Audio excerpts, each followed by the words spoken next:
अस्सलाम वालेकुम स्टूडेंट्स। आज हमारा क्लास 8 की इंग्लिश का लेक्चर नंबर 9 है। ठीक है, हम लोगों ने टेंसेस स्टार्ट किए हुए थे और हमने प्रेजेंट भी कर लिया था। पहले हमने प्रेजेंट किया था, फिर हमने पास्ट किया था और आज हम फ्यूचर टेंस देखेंगे। फ्यूचर टेंस जो होता है, ये आपको पता है कि फ्यूचर किसको कहते हैं। फ्यूचर हम किसको कहते हैं? फ्यूचर जो आने वाला होता है। ठीक है, आने वाला जो कल होता है, आने वाला जो ज़माना होता है, ठीक है, उसे हम कहेंगे फ्यूचर। ठीक है, मुस्तकबिल, इसका आने वाला ज़माना या मुस्तकबिल हम कुछ भी कह सकते हैं। ठीक है, सबसे पहले हम देखते हैं कि इसको हम ट्रांसलेट फ्यूचर इनडेफिनेट। ठीक है, फ्यूचर इनडेफिनेट। फ्यूचर के भी हमने आगे, मैंने आपको पहले दिन नहीं बताया था कि फ्यूचर के आगे से चार टाइप्स होती हैं ना। तो फ्यूचर आज हम इनडेफिनेट पढ़ेंगे, कल कंटिन्यूस, फिर उसके बाद फ्यूचर परफेक्ट, फिर फ्यूचर परफेक्ट कंटिन्यूस। ठीक है, अब फ्यूचर इनडेफिनेट को हम उर्दू में क्या कहेंगे? फेल मुस्तकबिल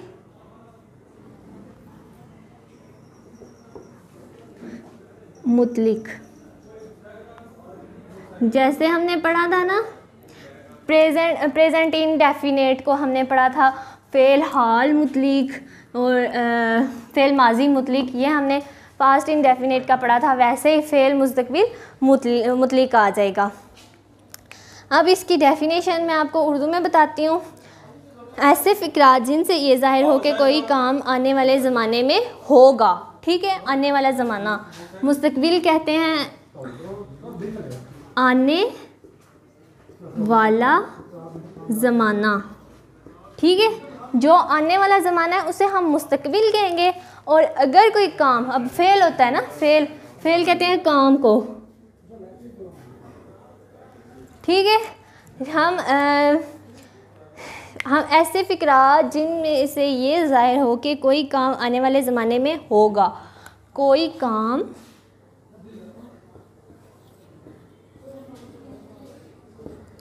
आने वाले ज़माने में होगा। ठीक है, पहले हमने इसकी डेफिनेशन पढ़ लिया। अब हमें इस पता चल गया है कि फ्यूचर इनडेफिनेट हम कहते किसे हैं। ठीक है, कोई काम जिसमें हमें पता हो कि कोई काम आने वाले ज़माने में हम करने वाले हैं या होगा, ऐसा होगा, तो वो आ जाएगा फ्यूचर इनडेफिनेट में। ठीक है, इसके जो इसकी जो पहचान हम सबसे पहले पढ़ लेते हैं। उर्दू में पहचान, इसकी पहचान आएगी उर्दू फ़िक्रे के आहर में गा, गी, गे वगैरह आता है। उर्दू फ़िक्रे के आहर में गा, गी, गे वगैरह आता है। ठीक है, ये हमारी हो गई पहचान। अब हम इसके बाद देखते हैं कि इसमें फॉर्म ऑफ वर्ब कौन सी लगती है। ठीक है, फॉर्म ऑफ वर्ब हम देखते हैं।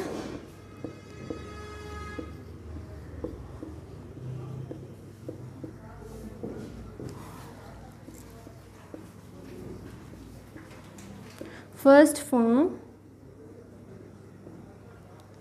Of verb. ठीक है, फर्स्ट फॉर्म ऑफ वर्ब लगेगी। ठीक है, और इसके हेल्पिंग वर्ब अब हम देखते हैं। हेल्पिंग वर्ब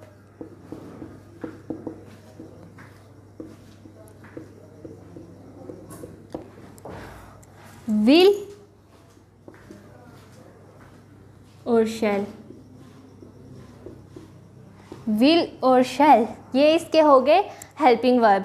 हमने पहले इसकी पहचान देखी है। पहले हमने देखा है कि ये फ्यूचर इनडेफिनेट है क्या, ये फ़ेल मुस्तकबिल मुतलिक है और इसमें कोई काम आने वाले ज़माने में होगा। जब हमें ये लगे ना, ये लगेगा कि हाँ जी ये अभी हम ये करने वाले हैं या ये होने वाला है, ये होगा, तो जिन फ़िक्रों से हमें ये वाली बात वाज़ेह हो रही होगी ना, वो सेंटेंस होंगे फ्यूचर इंडेफिनिट के। ठीक है, अब इसकी हमने पहचान पढ़ी है। उर्दू फ़िक्रे के आखिर में गा, गी, गे वगैरह आता है। फॉर्म ऑफ वर्ब इसकी फर्स्ट फॉर्म ऑफ वर्ब है और हेल्पिंग वर्ब इसका आ गया विल और शैल। क्लियर है। अब हम एग्जांपल्स जैसे हम पहले बनाते होते थे, पहले सिंपल सेंटेंस की एग्जांपल, फिर उसके बाद नेगेटिव की, फिर उसके बाद इंटरोगेटिव की, उसके बाद इंटरोगेटिव प्लस नेगेटिव की। ठीक है, ये हम एग्जांपल्स इसकी देखेंगे।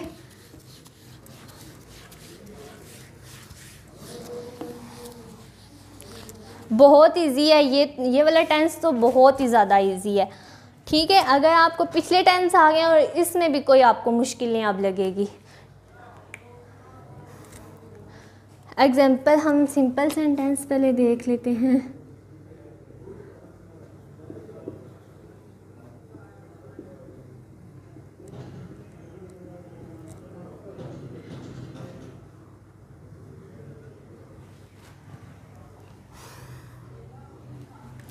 अच्छा जी, मैं सबसे पहले एक और बात आपको बता दूं कि इसमें जो मेन बात है ना कि हमने देखना है कि जो विल है ना वो किसके साथ लगता है, प्लस शैल है जो वो किसके साथ लगता है। जस्ट हमारा जो वुई है ना, वुई उसके साथ हम शैल लगाएंगे। वो पहले होता था कि वुई के साथ आई भी होता था, लेकिन अब इन्होंने क्या है, वुई के साथ ना आई को ख़त्म कर, शेल के साथ आई को ख़त्म कर दिया है और अभी आई को भी इधर ही ट्रांसफ़र कर दिया है। ठीक है, आई विल, ठीक है, आई विल होगा। ठीक है, और जो शेल है ना वो सिर्फ वुई के साथ यूज़ होगा। जहाँ पे हम आ जाएगा ना वहाँ पे वुई आएगा और वुई के साथ आपने हेल्पिंग वर्ब शेल लगा देना है। लेकिन जो बाकी जितने भी जो ही, शी, इट, यू, दे, सब के साथ आपने लगाना ही लगाना है विल। सिंगुलर हो या प्लूरल हो, मतलब आपने लगाना ही विल है। आपने शैल यूज़ ही वुई के साथ करना है, जस्ट वुई के साथ। ठीक है, यहाँ पे क्लियर करके लिख भी देती हूँ, आपको याद रहेगा, फिर आपके माइंड में ये बात बैठ जाएगी, फिर आप कंफ्यूज नहीं होंगे।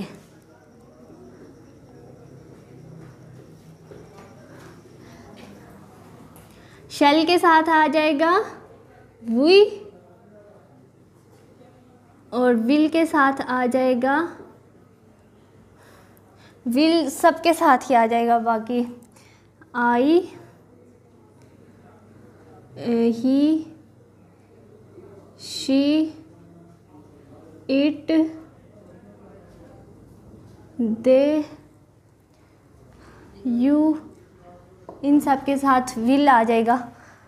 हाँ, आप आई के साथ शेल भी लगा सकते हो, लेकिन जो अभी का जो ये नया इन्होंने रिसेंटली किया है कि आई को ना विल के साथ कर दिया है। आई विल अब लिखते हैं सब, शेल को आई के साथ ख़त्म कर दिया है। शेल पहले यूज़ होता था आई के साथ, लेकिन अब जो है ना अब विल के साथ आई ही यूज़ होता है। और आपने भी आई के साथ विल ही यूज़ करना है। आपका गलत कोई भी नहीं करेगा। ठीक है, कोई भी नहीं आपका गलत करेगा। आई के साथ आपने विल ही यूज़ करना है अब। ठीक है, हम सिंपल सेंटेंस की तरफ आ जाते हैं। वो बात बताना ज़्यादा ज़रूरी थी, इसलिए मैंने सिंपल सेंटेंस को छोड़ दिया था। अच्छा जी, अब एग्जांपल पहले हम इसका स्ट्रक्चर बना लेते हैं, फिर उसके बाद हम बनाएंगे sentence. Subject plus helping verb plus main verb plus object. ठीक है, ये हमारा हो गया सिंपल सेंटेंस का स्केच। देन वो सुबह सैर को सैर को जाएंगे, ठीक है, वो सुबह सैर को जाएंगे।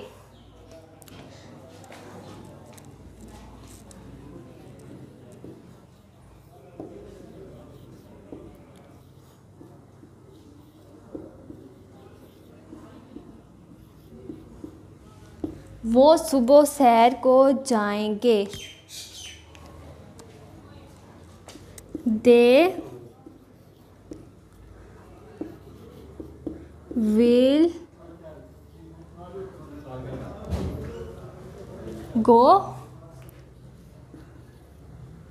for a walk in the morning.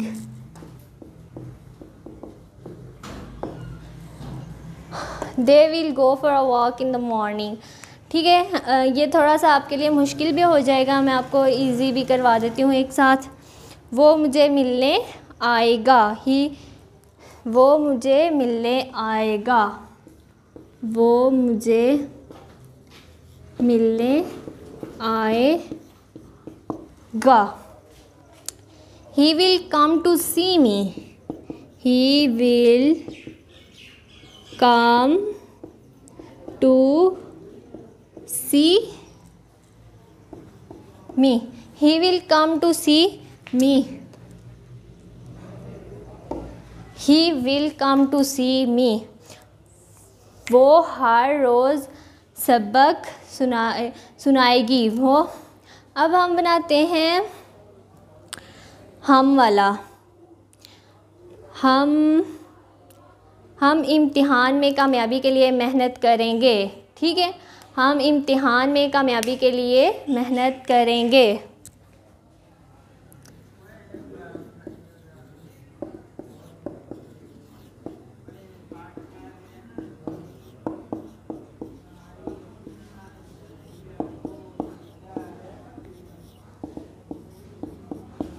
ठीक है, We shall work hard to get through the examination. We shall work hard to get through the examination. We shall, अब ये आ गया ना, we के साथ shall आ गया, they के साथ भी will आया, he के साथ भी will आया और we के साथ shall आया। ये सिर्फ मैंने आपको समझाने के लिए बताई हैं एग्जांपल्स, ठीक है।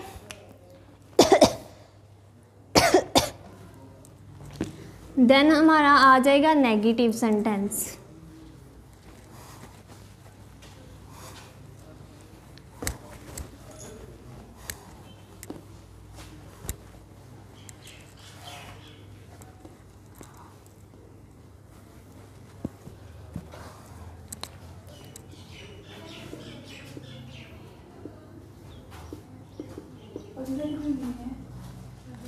नेगेटिव सेंटेंस हमारा आ गया है। मैं झूठ नहीं बोलूँगा, मैं झूठ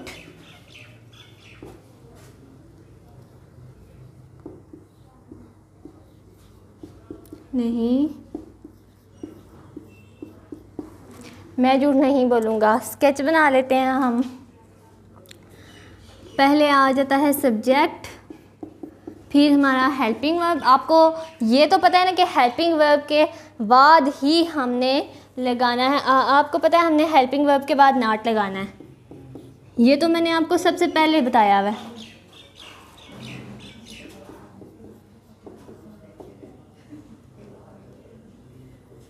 प्लस ऑब्जेक्ट, ठीक है। I will not tell a lie, I will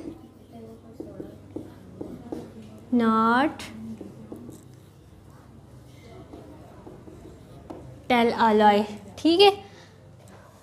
मैं झूठ नहीं बोलूँगा, I will not tell a lie. ये आपका हो गया नेगेटिव सेंटेंस। ये मैंने आपको आई की भी एग्जांपल आपको यहाँ पे मिल गई है। I will not tell a लाई।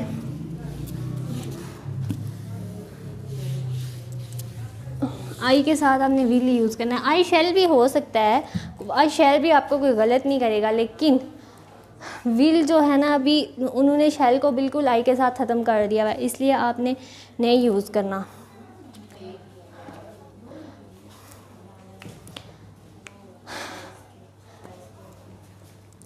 अब हमारा इंटेरोगेटिव सेंटेंस आ गया है।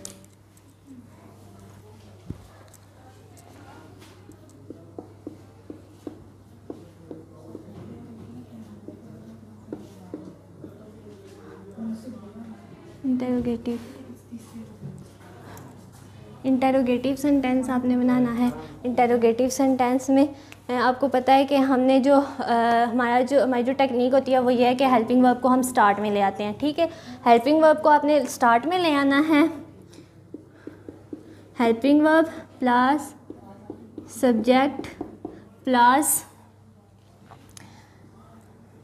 Main verb plus object plus sign of interrogation को आपने नहीं भूलना।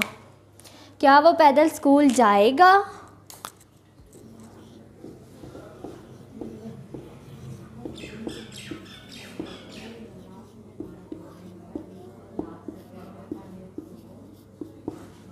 क्या वो पैदल स्कूल जाएगा?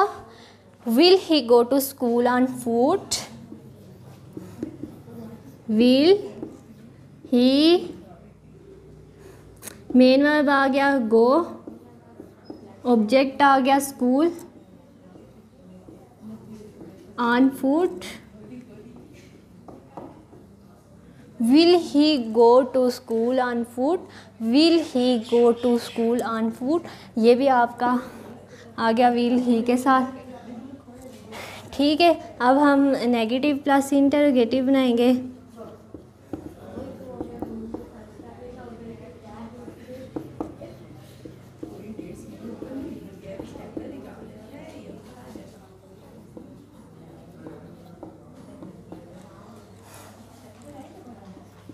Helping verb plus subject plus not plus main verb plus object plus sign of interrogation. क्या वो पैदल स्कूल नहीं जाएगा? क्या वो पैदल स्कूल नहीं जाएगा? Will he not go to school on foot? ठीक है, हमारा नेगेटिव प्लस इंटरोगेटिव भी हो गया और इंटरोगेटिव भी हो गया। ये आपने इनके शैल किन के साथ लगता है, विल किन के साथ लगता है, अपने सही तरह से याद रखना है। और जो एग्जांपल्स हैं ये भी आपने देख लेनी है किन के साथ क्या लगा हुआ है। बाकी अपने हेल्पिंग वर्ब भी याद रखना है, पहचान भी याद रखनी है। ठीक है, ठीक है बच्चों, ठीक है बच्चों, अल्लाह हाफिज़।